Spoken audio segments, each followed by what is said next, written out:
Estamos enfocando esta semana nuestra atención en la iglesia de Jesucristo. Les invito a abrir sus Biblias al capítulo 5 de Primera de Tesalonicenses. Capítulo 5 de Primera de Tesalonicenses. Y obviamente cuando hablamos de la iglesia en el Nuevo Testamento no nos referimos a una denominación o a un edificio, a una institución particular, sino a aquellos que han sido redimidos por el Señor Jesucristo, pertenecen a Él, aquellos que el Padre le dio para que Él diera vida eterna. Estamos hablando del cuerpo de Cristo, los creyentes. Y uno de los elementos claves en la salud de una iglesia local es la relación que esta iglesia tiene con sus líderes. La relación entre líderes, pastores y su rebaño. Y es justamente el énfasis que vamos a ver en el pasaje que estaremos meditando en esta mañana. Nos encontramos en Primera de Tesalonicenses 5 y particularmente en el versículo 12 hoy, donde Pablo nos introduce a cómo la iglesia debe vivir de una manera práctica en este mundo mientras esperamos la segunda venida de Cristo. El capítulo 4, desde el 13 en adelante, hasta el capítulo 5, los primeros versículos, Pablo ha estado hablando de la segunda venida de Cristo y la iglesia va a ser arrebatada con Él.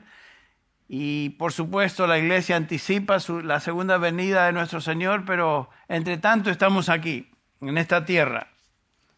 ¿Y cómo debemos vivir anticipando esa segunda venida? Ese es el tema de lo que estaremos observando hoy. La iglesia, los redimidos como tales, son la institución más bendecida en la tierra porque es la única institución que el Señor Jesús está edificando. Jesús dijo claramente, yo edificaré a mi iglesia. La iglesia no es el producto de hombres, no es la idea de algún grupo de teólogos que se reunió a definir lo que sería la iglesia. No, la iglesia es del Señor. Él la estableció, Él la fundó, su cuerpo. Y Él está edificando su iglesia, es su iglesia. Y por supuesto, porque es su iglesia, el fin y propósito final de la iglesia se va a lograr. Él edifica su iglesia y lo que Él edifica va a llegar a su propósito para el cual fue establecida. El Señor Jesús nos dice en Mateo 16, 18, yo también te digo que tú eres Pedro y sobre esta roca, no sobre Pedro, sino la declaración de Pedro. Tú eres el Hijo de Dios. Sobre esa roca, esa declaración, edificaré mi iglesia y las puertas del Hades, ¿qué? No prevalecerán contra ella. La victoria final está garantizada por el Señor. Claramente nos dice Pablo que el que comenzó la buena obra en vosotros, que es la iglesia, la perfeccionará hasta el día de Jesucristo, o sea, hasta el día que Él venga por los suyos, venga por su iglesia. Entonces, ¿cómo vivimos mientras esperamos la venida del Señor? Obviamente, aunque el final de la iglesia está garantizado, sabemos que estaremos con Él en gloria, no obstante, la iglesia enfrenta dificultades mientras estamos aquí. ¿Por qué enfrentamos dificultades? Aflicción, luchas, tribulación, porque la iglesia está compuesta de pecadores, redimidos, pero pecadores, que luchan, que tienen achaques, que tienen problemas, luchan con la carne, viven en un contexto hostil que es este mundo y en guerra con aquel que está en control de este mundo, que es el maligno, según nos dice Juan, 1 Juan capítulo 5, 19, está en control de este mundo. Ese es nuestro contexto, ahí estamos, y por lo tanto nos enfrentamos a todo tipo de dificultad. Me llamó mucho la atención hace unas semanas leyendo a través de Romanos 6 la expresión de Pablo a los creyentes, lo que él dice en el capítulo 6, versículo 19, hablando a nosotros, a los creyentes, a los romanos, pero por aplicación a nosotros también. Hablo en términos humanos por causa de la debilidad de vuestra carne. La Biblia da por sentado el Espíritu Santo dirigió a Pablo a escribir estas palabras. La Biblia da por sentado que somos débiles. Nos enfrentamos a situaciones difíciles, vivimos conscientes de nuestra debilidad, ¿no es cierto? Pablo dice en el capítulo 7 de Romanos que no hay nada bueno en su carne y lo bueno que quiere hacer lo ve fastidiado y molesto porque lo que él quiere hacer no puede hacerlo porque ve un principio en mis miembros que me lleva contrario a la ley de mi mente, que es hacer la voluntad de Dios. Y aquí está la tensión, lo que mi carne quiere hacer y lo que el Señor quiere que haga. Entonces esa es la lucha. Nos enfrentamos a situaciones difíciles porque somos débiles. Todavía estamos en este cuerpo de carne. Como que estamos atrapados ahí hasta que el Señor venga y nos lleve a su gloria. Nos enfrentamos a situaciones difíciles o vivimos conscientes de nuestra debilidad y nuestro enemigo espiritual es poderoso y lleno de artimañas. ¿Se acuerdan lo que dice Pablo en el capítulo 2 de Corintios, versículo 11? No somos ignorantes de sus maquinaciones. El diablo maquina, el diablo está continuamente con estratagemas para tratar de derrotar a los creyentes, a los cristianos, a cada uno de nosotros. En un sentido real, la iglesia refleja un hospital porque la iglesia está llena de personas débiles, personas imperfectas, personas con achaques espirituales. Y aún nosotros como líderes, aquellos que hemos sido llamados a servir al Señor en esa posición tan importante de ser líder, anciano, presbítero, pastor de una iglesia que estaremos observando, somos personas que sufrimos con las mismas luchas que todo creyente, toda oveja en el rebaño experimenta. La iglesia es una institución, como dije, incomparablemente bendecida porque pertenece al Señor y va en camino a la gloria. ¿Saben qué? Nos dice Pablo que para eso fuimos preparados de antemano. Romanos capítulo 9, versículo 24 nos habla de que la iglesia son las vasijas de misericordia que Él preparó de antemano para gloria. O sea, el final ya está garantizado. Pero ahora veamos esta iglesia en Tesalónica por unos minutos. Era una iglesia genuina, era una iglesia, aunque genuina, imperfecta. Esta era una iglesia que estaba progresando en su crecimiento espiritual. En el capítulo 4 de esta epístola, Pablo dice en el versículo 1, sintetiza la experiencia de esta iglesia, dice: por lo demás, hermanos, os rogamos pues y os exhortamos en el Señor Jesús que como habéis recibido de nosotros instrucciones acerca de qué debéis andar y cómo debéis andar y agradar a Dios, como de hecho ya lo andáis, o ya andáis, así abundéis con ello más y más. O sea, que no eran perfectos, iban en camino a la madurez, pero todavía obviamente no habían llegado.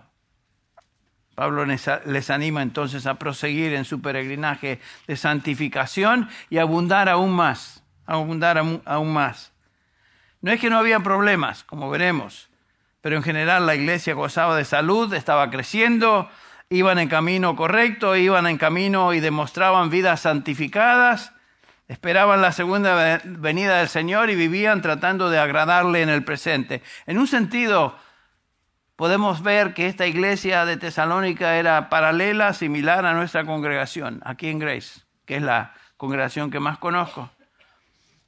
No somos perfectos, estamos enfrentando dificultades a veces algunos creyentes necesitan ser confrontados con sus deficiencias, sus achaques, sus pecados, pero como congregación nuestra meta y práctica es una de obediencia al Señor y su palabra.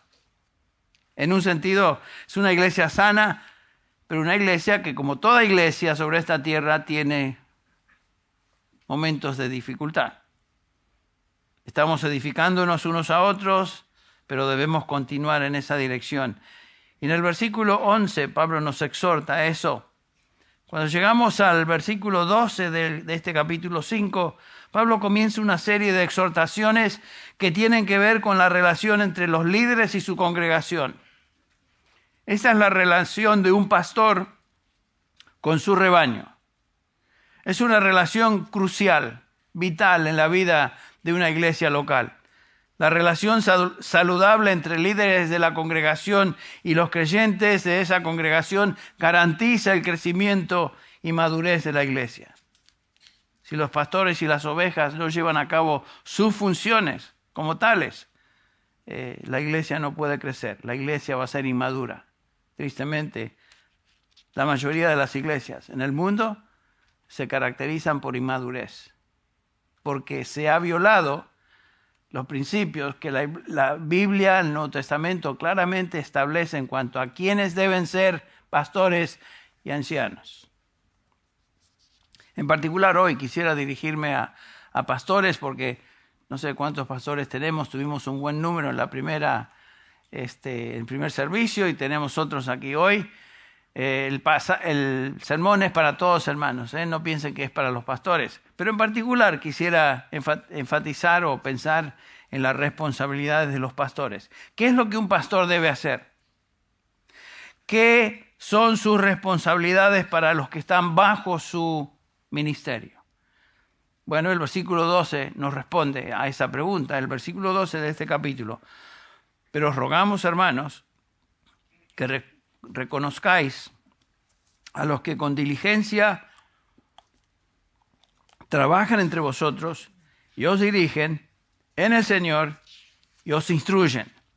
Y en un sentido este pasaje resume el ministerio de un pastor en la iglesia local.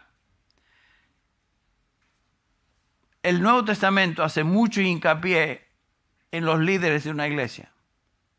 Que esos líderes deben ser cualificados, deben ser personas que Dios ha llamado y que cumplen con los requisitos que Él mismo ha establecido en su palabra.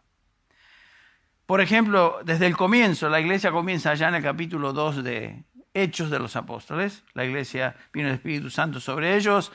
Versículo 42 nos dice que continuamente se dedicaban a la doctrina de los apóstoles, o sea, lo que Dios había revelado a través de los apóstoles. Tenemos en el capítulo 6 de Hechos esta declaración de uno de los apóstoles. Me inclino a pensar que era Pedro, no sabemos, pero él dice, nosotros nos dedicaremos a la oración y al ministerio de la palabra. Eso es primordial.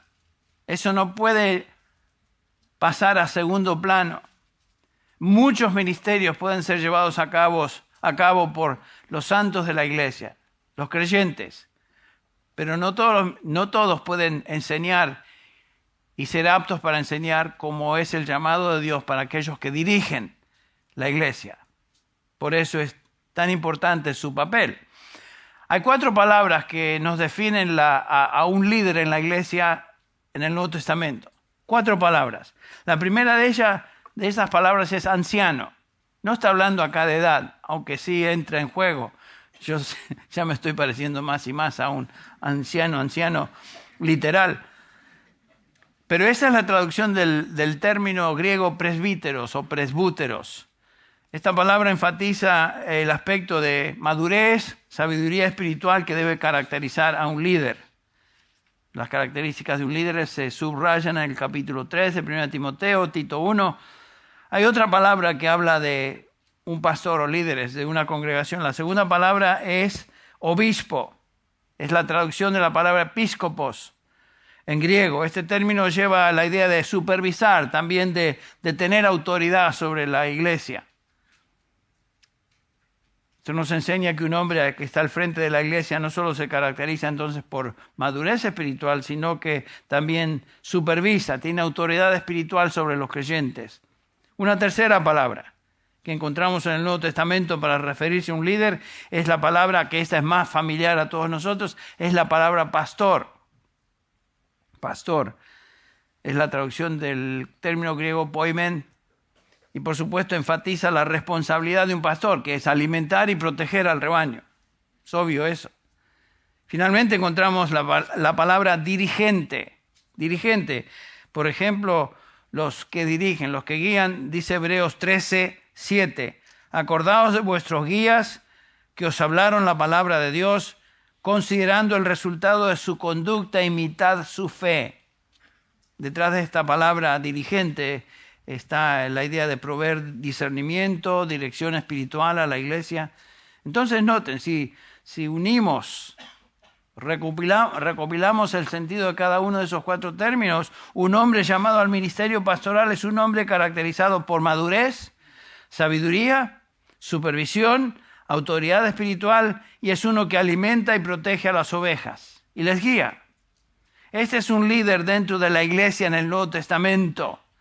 Tristemente mencioné que la mayoría de las iglesias hoy están guiadas por personas que no tienen por qué estar ahí. En primer lugar, no fueron llamados por Dios y de alguna manera llegaron a ese lugar por deseo propio, porque lo querían o porque los pusieron ahí, pero no llenan los requisitos que el Nuevo Testamento claramente subraya que deben caracterizar a un líder cristiano. Y por eso estamos como estamos. Por eso la iglesia está sufriendo como está sufriendo. Entonces, un pastor debe ser este tipo de persona que aquí se describe. Poner a ese tipo de persona al frente de una iglesia local es siempre y ha sido crucial para el ministerio y la salud de las congregaciones de las iglesias. Desde su comienzo. Pablo y Bernabé, notamos ahí que después de haber predicado la palabra en Hechos, no tienen que buscarlo, se los leo, Hechos 24, 21, dice, después de anunciar el evangelio en aquella ciudad y de hacer muchos discípulos, volvieron a Listra, Iconio y Antioquía, de donde habían venido. Y vemos que en el versículo 23, el 22 dice que fortaleciendo los ánimos de los discípulos, exhortándolos a perseverar en la fe y diciendo es necesario que por muchas tribulaciones entremos al reino de Dios. Lo mismo que Jesús dijo, en el mundo tendréis ¿qué? Aflicción, garantizado, póngale la firma, aflicción. El versículo 23 dice, pero después les designaron ancianos en cada iglesia, habiendo orado con ayunos, les encomendaron al Señor en quien habían creído. Las iglesias tiernas, jóvenes, por sobre todas las cosas, necesitaban hombres que pudieran llevar a cabo las responsabilidades de un anciano, de un presbítero, de un obispo, un pastor y un dirigente, que entre paréntesis son todos términos intercambiables, refiriéndose a la misma persona en el Nuevo Testamento. Ahora es obvio que esta no fue una tarea fácil. No fue en esa época, no es fácil hoy, ni será fácil. Y aquí estamos en Tesalónica. Nuestra atención está enfocada en este grupo de hermanos. Si vamos al capítulo 17 de Hechos, podemos notar el comienzo de esta iglesia. Sabemos que era una iglesia muy joven, solo meses de existencia, porque Pablo había sido echado de esa, tuvo que salir de una manera abrupta, ustedes recuerdan, de Tesalónica. Entonces, ¿cómo poder encontrar ancianos para ese grupo de jóvenes cristianos? Recién bebitos en el Señor. ¿Cómo encontrar hombres calificados o cualificados que fueran lo suficientemente maduros y enseñaran a otros, que dirigieran la congregación con discernimiento en el contexto de la iglesia, etcétera? Bueno, 1 Tesalonicenses 5 no nos habla de ningún anciano, ¿notaron? No habla de ancianos, no habla de presbíteros. Simplemente Pablo le llama a los dirigentes de la iglesia, a los que con diligencia trabajan entre vosotros. Sin duda Pablo, con autoridad apostólica, guiado por el Espíritu Santo, había observado e identificado hombres en esa tierna iglesia que pudieran servir como líderes, pero todavía no tenían el peso, las características ni la madurez de un anciano. Pero eran ancianos, aunque no por nombre, eran ancianos en proceso. Aunque todavía no poseían un título oficial dentro de la congregación, algún día lo serían. Por ahora, estos simplemente se identifican como los que diligentemente trabajan entre vosotros. ¿Ok? Y cumplen entonces la función de líderes en la iglesia. Esta función no era fácil para estos jóvenes cristianos. En primer lugar, eran jóvenes en la fe, lo mismo que los demás. Todos se convirtieron más o menos al mismo tiempo. En segundo lugar, Cada uno de ellos tenía el mismo trasfondo social que la mayoría de la congregación. La gran mayoría de ellos eran esclavos. O sea, no estaban acostumbrados a dirigir, no estaban acostumbrados a gobernar. Eran gente del pueblo, gente común, que se habían convertido a Cristo espiritualmente como los demás, y al mismo tiempo aquí se tenían que desarrollar como líderes también. Pablo identifica a un grupito de hermanos, no sabemos quiénes son, pero sí ya habían tomado esa dirección de la iglesia, estaban guiando a la iglesia. El contexto de trabajo de estos hombres era conflictivo. Noten que en el capítulo 5 que leímos de 1 Tesalonicenses 5, por ejemplo, leemos en el versículo 14, os exhortamos, hermanos, que amonestéis a los indisciplinados, los conflictivos. Qué raro, ¿no? Una iglesia con hermanos conflictivos, indisciplinados. En sus iglesias yo sé que no los hay. De vez en cuando aparece uno por aquí. No, gracias a Dios no tenemos mucho ese problema.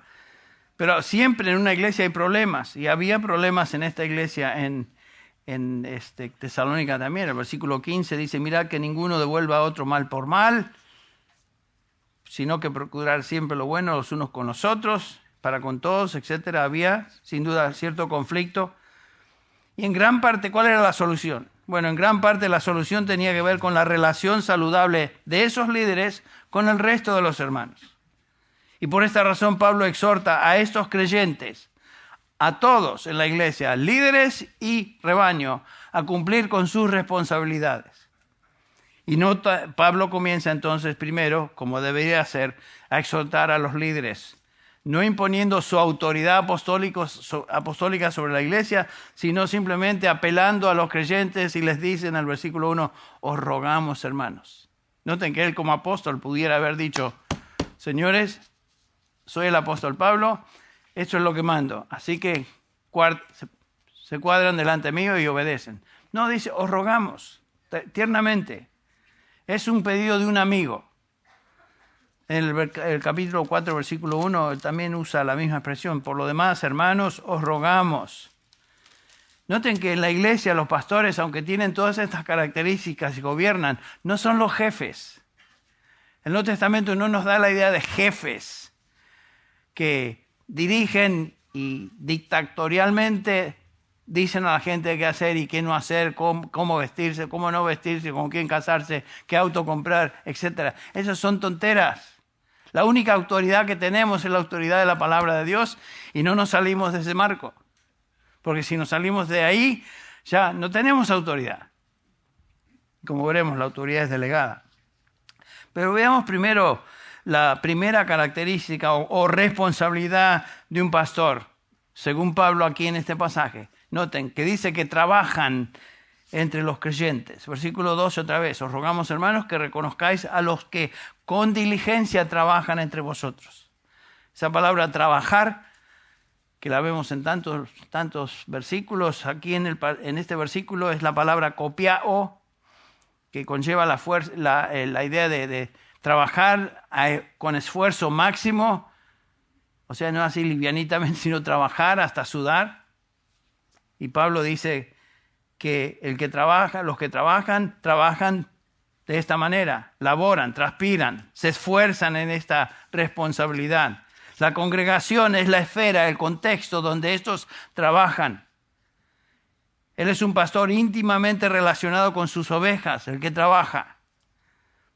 ¿Qué está haciendo este líder? Bueno, él está predicando el evangelio, está enseñando, está explicando la verdad de la palabra de Dios, ayudando a los que escuchen, para que los que escuchen, piensen en las implicaciones, advirtiéndoles, exhortándoles, aconsejándoles. Es lo mismo que Pablo dice en el capítulo 20 de Hechos, dirigiéndose a los ancianos aquí de Éfeso. Les dice en el capítulo 20 de Hechos, versículo 20, ¿cómo no rehuí declarar a vosotros nada que fuera útil y de enseñaros públicamente y de casa en casa?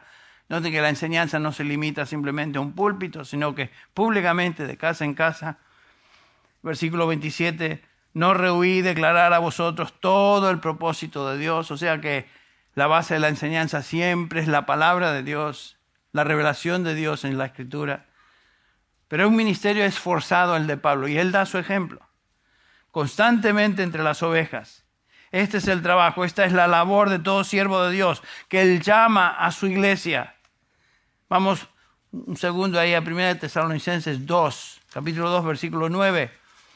La misma epístola que estamos observando, dice el versículo 9, 1 Tesalonicenses 2, 9, porque recordáis, hermanos, nuestros trabajos y fatigas. O sea, Pablo les hace recordar que cuando vine a trabajar, yo trabajé. Trabajos y fatigas, como trabajando de día y de noche, para no ser carga a ninguno de vosotros, os proclamamos el Evangelio de Dios. Cuando Pablo llegó a Tesalónica, no existía una iglesia que pudiera sostenerle económicamente, y ese es el caso de muchos hermanos. Cuando comienzan una obra, muchos entran, me hablan a mí, bueno, yo quiero fundar una iglesia, quiero establecer una iglesia, y con una idea muy romántica. Oye, establecer una iglesia demanda mucho. En primer lugar, tienes que trabajar, porque ahí no hay gente que te va a sostener. Y dice Pablo, yo vine de esa manera. Y ese fue su patrón. Donde él iba, comenzaba a trabajar, ganarse el sustento.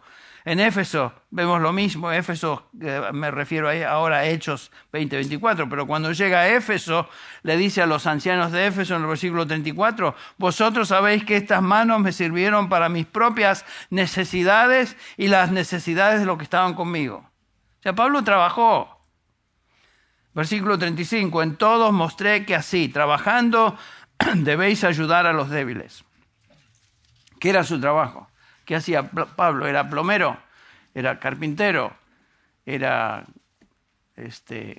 contractor? ¿Qué sé yo? No, Pablo, como vemos en Hechos 18:3, como él, leemos el versículo 3, dice, como él era del mismo oficio, se refiere aquí a Aquila y a Priscila, que era una pareja que estaban aquí en Corinto. Pablo llega a Corinto, se encuentra con estos hermanos en Cristo. ¿Y qué hacían estos hermanos? Aquí los leemos. Se quedó con ellos y trabajaban juntos, pues el oficio de ellos era hacer tiendas. Lo cual nos enseña que el oficio de Pablo era hacer tiendas de campaña, hechas de cueros, etc. Y Pablo había aprendido ese oficio, sin duda desde jovencito. Entonces Pablo venía a un lugar y trabajaba. Hacía tiendas, sin duda las vendía y se ganaba el sustento. Pablo se presenta como ejemplo a los creyentes como uno que trabajaba sin esperar que nadie le diera. En 2 Tesalonicenses 3:6, ahora bien, hermanos, os mandamos en el nombre de nuestro Señor Jesucristo que os apartéis de todo hermano que anda desordenadamente y no según la doctrina que recibisteis.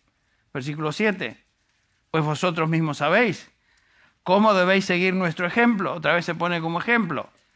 Porque no obramos de manera indisciplinada entre vosotros, ni comimos de balde el pan de nadie, versículo 8, sino que con trabajo y fatiga trabajamos día y noche a fin de no ser carga a ninguno de vosotros.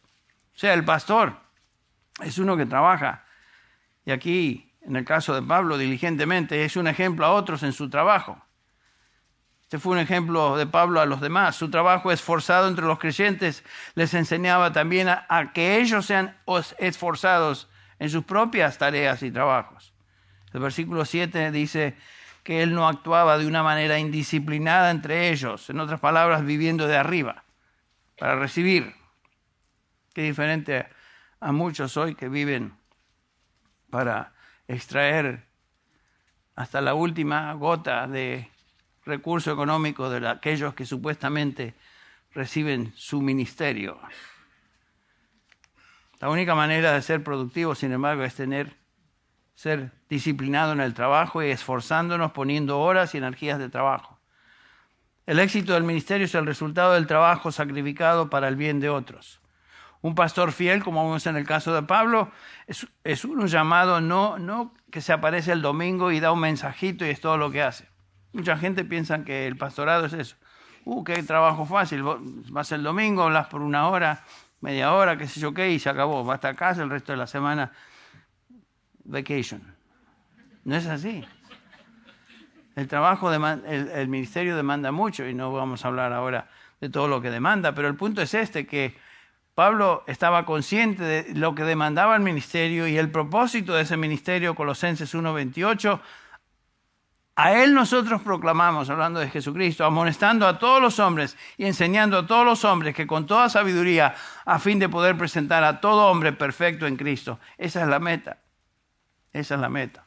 La predicación y la enseñanza del Evangelio demanda todo esfuerzo, todo nuestro esfuerzo. Otra vez en 1 Timoteo, Pablo escribe su trabajo o describe su trabajo con estas palabras. 1 Timoteo 4:10, porque por esto trabajamos, y usa la palabra copiar otra vez, ese esfuerzo máximo, por esto trabajamos y nos esforzamos, y aquí la palabra es otra, agonizomai, de donde podemos entender, agonizar, o sea que no fue un trabajito liviano, agonizamos, porque hemos puesto nuestra esperanza en el Dios vivo, que es el Salvador de todos los hombres, especialmente de los creyentes. Nosotros trabajamos hasta que nos rendimos, no damos más de cansancio. Y trabajamos confiando que la obra y los resultados y el fruto de ese esfuerzo es del Señor, es de Él. El llamado liderazgo dentro de la iglesia, el llamado ser pastor, anciano, presbítero, obispo, que son todos términos intercambiables, interdependientes, no es para los que son perezosos en el ministerio, para los que quieren algo fácil. Demanda esfuerzo. Y el líder trabaja diligentemente. ¿Dónde? Entre las ovejas.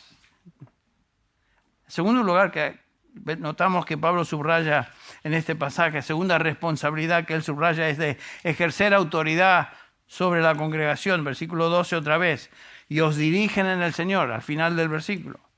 Esta palabra dirigir, proistemi, es un vocablo griego que literalmente dice pararse enfrente de la congregación, que tiene la idea de gobernar la congregación.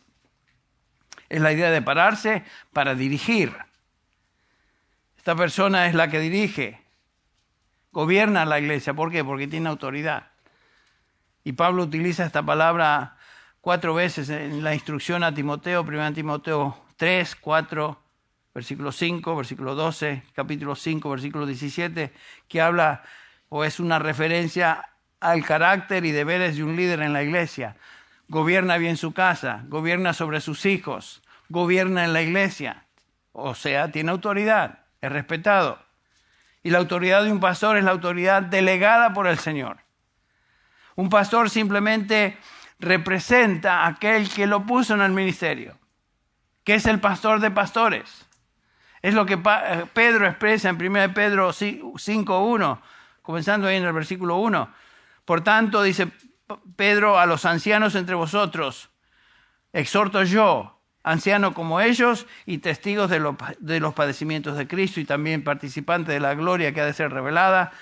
Versículo 2, pastoread el rebaño de Dios entre vosotros, velando por él, no por obligación, sino voluntariamente como quiere Dios, no por avaricia del dinero, sino con sincero deseo. No es para sacarles, sino para ministrarles. Tampoco como teniendo señorío sobre los que os han sido confiados, sino demostrando ser ejemplos al rebaño. Noten eso, esa es responsabilidad de un pastor. No un ejemplo de perfección, pero un ejemplo de progreso, de crecimiento, de madurez. Y cuando aparezca el príncipe de los pastores, recibiréis la corona inmarcesible de gloria. En otras palabras, estamos parados delante de la congregación, gobernamos a la congregación representando al que es pastor de pastores, con la autoridad que él mismo delegó. Porque no nos predicamos a nosotros mismos, como Pablo dice, sino que predicamos a Cristo y a Cristo crucificado. Predicamos su palabra, es lo que él reveló. No tenemos otra agenda, no tenemos otro manual. Hay un solo manual, un solo recurso para predicar, que es su palabra. Y ahí está la autoridad. Noten que el versículo 12, otra vez regresando a nuestro pasaje, 1 Tesalonicenses 5:12, aquellos les llama a él que os presiden en el Señor. Os presiden en el Señor. No es que estos se autonombran pastores. Hay mucha gente que se autonombra pastor, madre mía. He conocido a tantos y solamente hablar 2 minutos te das cuenta, este es plomero o digo pastor como yo sería músico. No soy músico. No es que se autonombraron, la congregación no les dio la autoridad. Nosotros tampoco la tomamos. No estamos en la iglesia porque nos colocamos ahí nosotros mismos, sino que somos puestos por el Señor en ese lugar. Por eso Pablo dice, los que gobiernan o os dirigen en el Señor. El Señor los puso ahí. El Señor nos puso en el ministerio. Nosotros no escogemos el ministerio. No es una profesión o un oficio que uno puede escoger entre varios. No, no es así, no funciona así. Dios, el Señor de la iglesia, Jesucristo, es el que llama a sus siervos. Noten cómo Pablo lo expresa en Efesios 4:11. Y Él los dio a algunos a ser apóstoles, a otros profetas, a otros evangelistas, a otros pastores y maestros. ¿Quién? Él, Jesucristo. Jesucristo. En el capítulo 20 de Hechos, versículo 28, dice Pablo a los líderes, a los ancianos de la iglesia en Éfeso, tened cuidado de vosotros y del rebaño sobre el cual el Espíritu Santo os ha puesto. O sea que ni siquiera ellos escogieron el ministerio. El Espíritu Santo os ha puesto como sobrevedores, como supervisores. Entonces nuestra autoridad empieza y termina con el Señor y con lo que Él ha revelado. Y ahí se acabó. Pero es de Él, es su llamado. La fórmula más directa de fracasar en el ministerio es ponerte en el ministerio cuando no fuiste llamado por Dios al ministerio. Así de fácil. Y así va a tronar la iglesia también. Porque, como dice Oseas, el pueblo será como ¿quién? Como su sacerdote. La iglesia será como sus líderes. Donde van los líderes, así va el rebaño. Tristemente, me da tristeza ver cómo se ha tergiversado todo en el ambiente moderno de dejarnos llevar por lo que es culturalmente y políticamente correcto. Y eso se aplica a la iglesia, lo cual causa desastres en las congregaciones.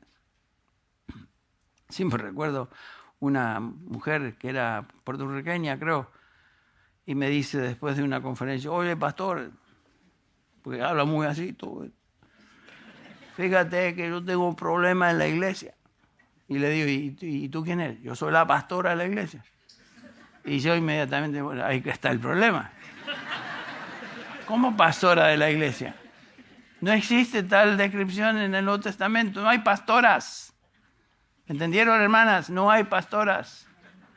Hay pastores que Dios llama, hombres, que Él pone en el ministerio. Bueno, no quiero echar palos a las hermanas. Seguimos. Un tercer elemento de responsabilidad que Pablo subraya en este pasaje es de dar instrucción. Noten, os rogamos, hermanos, que reconozcáis a los que con diligencia trabajan entre vosotros, os dirigen y os instruyen. El líder, el pastor, no solo trabaja esforzadamente, dirige con autoridad delegada del Señor Jesucristo, sino que instruye a los creyentes. ¿Qué es eso de instruir? La palabra es la traducción del vocablo nuseteo en griego, que quiere decir exhortar, amonestar, instruir, similar. Por ejemplo, en Hechos 20:31, Pablo le dice a estos líderes de la iglesia, por tanto, estad alerta, recordando que por 3 años de noche y de día no cesé de amonestar a cada uno con lágrimas. Exhortar, amonestar. Lo vemos también en Romanos 15:14, 1 Corintios 4:14. No escribo para avergonzaros, sino para amonestaros como hijos amados. En el versículo 14 de este capítulo, otra vez lo leímos. Os exhortamos, hermanos, a que amonestéis a los indisciplinados. O sea, esa es la idea de amonestar, instruir, exhortar, con miras a corregir. Esa enseñanza que contiene el elemento de advertir y mover a los creyentes hacia la santidad práctica. La instrucción de Pablo buscaba la corrección de conducta, la corrección de creencias, Y cada vez que predicamos o enseñamos, nuestro propósito es hacer ver, que la gente vea con claridad lo que Dios dice y las implicaciones de lo que Él dice a sus vidas personales. Porque vivimos para obedecer lo que Él dice, no lo que al pastor se le ocurra o a los líderes se le ocurran. Nuestra fuente de información es la palabra de Dios, que tiene autoridad porque viene de Él, es Él. Un pastor es un hombre que es apto para llevar a cabo esa tarea. 1 Timoteo capítulo 3, versículo 2. ¿Se acuerdan? El que desea obispado, buena cosa desea, pero que sea irreprensible. Y comienza Pablo a hablar de las actitudes o virtudes piadosas de un siervo de Dios. Que sea irreprensible, marido de una sola mujer, sobrio, prudente, de conducta decorosa, hospitalario, y después agrega apto ¿para qué? Para enseñar, que es la única tarea que se subraya en todo el Nuevo Testamento como primordial en el ministerio de un pastor. Enseñar, instruir. Será hábil para eso. ¿Por qué?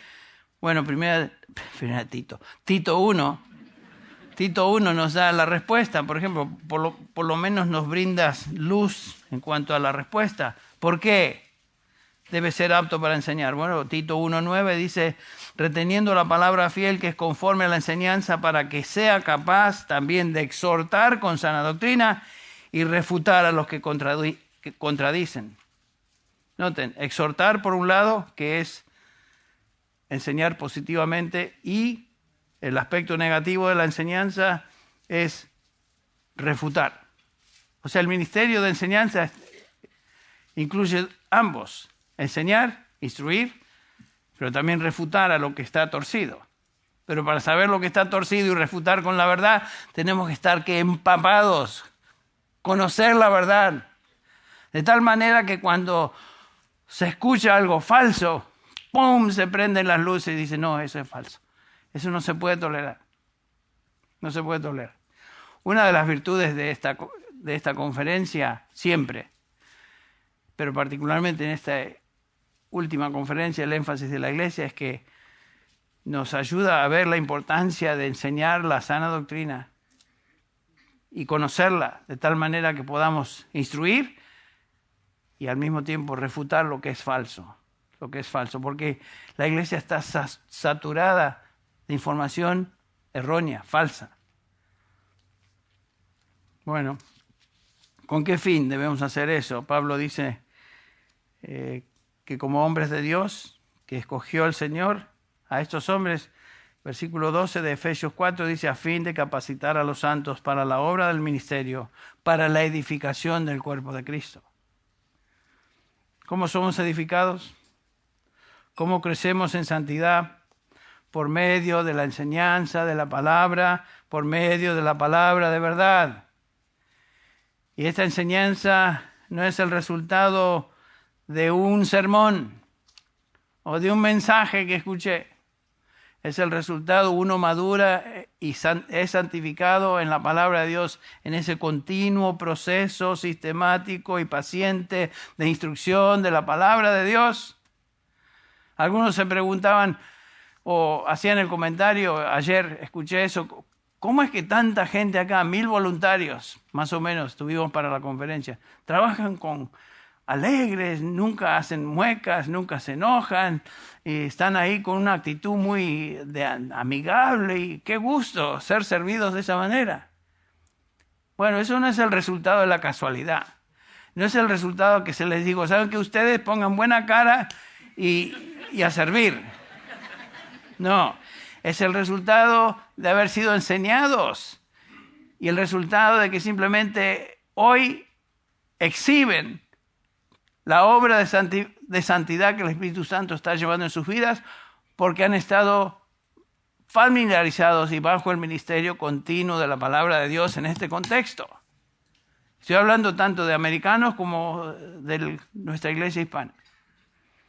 Hacen eso como para el Señor, pero ¿dónde aprendieron eso? Lo aprendieron en el proceso de estar expuestos a la verdad de Dios. Y eso se observa, se ve, palpable. Cuando Jesús dice, Padre, santifícalos en tu verdad, tu palabra es verdad, se refiere a eso, no simplemente una palabra, un versículo bíblico o un mensaje, sino al estar expuestos continuamente, sistemáticamente, a la verdad de Dios. Ahora os encomiendo, dice Pablo a los de Éfeso, a los líderes, os encomiendo a Dios y a la palabra de su gracia que es poderosa para edificaros. Es la palabra de Dios que edifica. Es la palabra de Dios que edifica. Y si hay algo que nos anima en el ministerio, es que cada vez que uno observa a hermanos que han sido expuestos a la instrucción sistemática de la palabra, uno con el tiempo comienza a ver madurez. Y observa los cambios. No es el hombre, no son los que predican los que hacen el cambio, el que hace el cambio es el Señor por su Espíritu a través de la palabra que el mismo Espíritu inspiró. Y eso no es automático, no sucede de la noche al día. Es el resultado de instrucción constante en la palabra de Dios. Por esa razón yo pienso y creo firmemente que el regalo más precioso que una congregación puede tener es ser dirigida por hombres piadosos que están comprometidos con la palabra y la trazan con precisión, porque eso es lo que edifica. Lloyd Jones escribió lo siguiente, y ya estamos terminando, aquellos que están un poco inquietos, ya estamos terminando. Escribió lo siguiente: ningún rey, ningún presidente, ningún político, ningún médico, y él era médico, o abogado, o juez, ningún comandante militar en esta tierra tiene una responsabilidad tan asombrosa como la responsabilidad del que sirve como pastor de las ovejas por medio de la instrucción de la palabra de Dios. Qué bien dicho. La responsabilidad del pastor de un rebaño se resume de esta manera. Entonces, según Pablo, en este versículo 12 del capítulo 5 de Primera de Tesalonicenses, trabajar diligentemente entre las ovejas, tener autoridad, presidiendo sobre ellas, y finalmente instruyéndoles continuamente en la palabra de Dios. Gracias a Dios. En un sentido, el ministerio no es tan complicado si seguimos lo que Él dice. No inventamos programas, no estamos aquí tratando de entretener a la gente con música ruidosa o bombillos, platos y platillos y bombos y ruidos y luces psicodélicas. Estamos aquí para instruirles con la palabra de Dios, porque eso va a causar el cambio. Bueno, gracias a Dios por ese énfasis que pudimos observar hoy en esta epístola de Pablo. Vamos a orar para terminar. Padre, te damos gracias una vez más por este día, por haber sido expuestos una vez más a tu verdad. Gracias, Padre, porque es tu obra, no es la nuestra. Gracias, Señor, porque somos simplemente instrumentos en tus manos. Y pedimos, Padre, que tú nos uses, continúes usándonos. Te pido, Padre, por cada uno de estos hermanos pastores que han venido en esta semana, han disfrutado de escuchar la palabra. Y, Señor, todos hemos sido afectados de una manera u otra por esa instrucción. Y pedimos, Padre, que tú les lleves con bien, con ánimo a sus iglesias, con un deseo de servirte como tal vez no lo habían hecho hasta ahora. Gracias por esta iglesia nuestra que nos concediste el privilegio de pertenecer a ella. Señor, úsanos como hijos tuyos para el beneficio mutuo de todos los creyentes, cada uno de nosotros, en el nombre de Jesús. Amén.